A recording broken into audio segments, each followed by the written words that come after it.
Quality പ്രൊഡക്ട്സുകളുമായി നിങ്ങളുടെ വീടുകൾ ആകർഷകമാക്കുവാൻ Ethan glass and plywoods. Interior രംഗത്ത് ഉറപ്പിന്റെ കഥ പറയും ഡെൻവുഡിന്റെ ഓതറൈസ്ഡ് ഡീലറായ ഏതനിൽ glass, plywoods, lock and hardware ഐറ്റംസുകളുടെ കമനീയ ശേഖരവുമായി വിശ്വസ്തയോടെ ഉറപ്പിന്റെ പര്യായമായി മേപ്പാടം മെളനാട് റോഡിൽ പ്രവർത്തിക്കുന്ന Ethan glass and plywoods.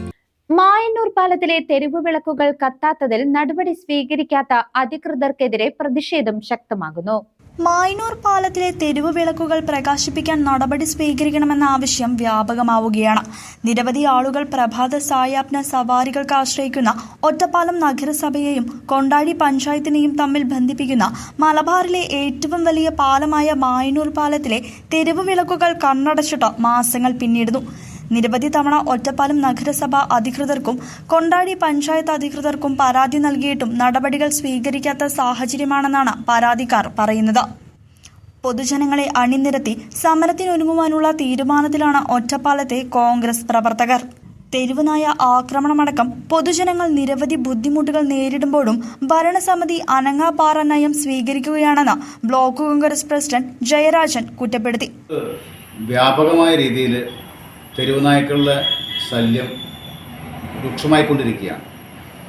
Ottapalam നഗരസഭ പ്രദേശത്ത് പ്രത്യേകിച്ചും മായന്നൂർ പാലത്തിന് മുകളിൽ പ്രഭാത സവാരിക്ക് വരുന്ന ആളുകളെ നായ്ക്കൾ സംഘം ചേർന്ന് കടിച്ച് പരിക്കേൽപ്പിക്കുകയും അതുപോലെ തന്നെ വിഷബാധയുള്ള നായകൾ വന്ന് കടിച്ച് വലിയ രീതിയിൽ പരിക്ക് പറ്റി ആളുകൾ ആശുപത്രിയിൽ ഒറ്റപ്പാലം താലൂക്ക് ആശുപത്രിയിലും തൃശ്ശൂർ മെഡിക്കൽ കോളേജിലുമൊക്കെ ചികിത്സ തേടുന്ന സാഹചര്യങ്ങളുണ്ടായിട്ടുണ്ട്. ഇവിടെ ഇപ്പോൾ മായന്നൂർ പാലത്തിന് മുകളിൽ സ്ട്രീറ്റ് ലൈറ്റുകളൊന്നും തന്നെ കത്തുന്നില്ല. രാവിലെ 5 മണി മുതൽ നടക്കാനിറങ്ങുന്ന ആളുകൾക്ക് വലിയ ഭീതിയാണ് ഇപ്പോൾ അനുഭവപ്പെട്ടുകൊണ്ടിരിക്കുന്നത്. വൈകുന്നേരങ്ങളിൽ സായാഹ്നം സമയങ്ങളിൽ ആളുകൾ വിശ്രമിക്കാനും മറ്റുമായിട്ട് പാലത്തിലൂടെ അതുപോലെ തന്നെ സവാരി നടത്തുവാനും മറ്റുമായിട്ട് വരുന്ന ആളുകൾക്കും വലിയ പ്രയാസങ്ങൾ ഉണ്ടായിക്കൊണ്ടിരിക്കുകയാണ്. ഞങ്ങൾ ഈ വിഷയവുമായി ബന്ധപ്പെട്ട് മായന്നൂർ പാലത്തിലെ വഴിവിളക്കുകൾ പ്രകാശിപ്പിക്കുവാൻ വേണ്ട നടപടികൾ സ്വീകരിക്കണമെന്ന് ആവശ്യപ്പെട്ടുകൊണ്ട് ഒറ്റപ്പാലം നഗരസഭയ്ക്കും അതുപോലെ തന്നെ കൊണ്ടാഴി ഗ്രാമപഞ്ചായത്തിനും നേരിൽ പോയി ഞങ്ങൾ ഒറ്റപ്പാലം മണ്ഡലം കോൺഗ്രസ് കമ്മിറ്റിയുടെ നേതൃത്വത്തിൽ നിവേദനം നൽകിയതാണ്. അത് അതിൻ്റെ റിപ്പയർ എല്ലാം എത്രയും പെട്ടെന്ന് പൂർത്തിയാക്കാമെന്നും നടപടികൾ സ്വീകരിക്കാമെന്നും പറഞ്ഞെങ്കിലും ഇപ്പോൾ അത് പൂർണ്ണമായും കണ്ണടച്ച് കൂരിരുട്ടായി നിൽക്കുന്ന ഒരു സാഹചര്യമാണ് കാണുന്നത്.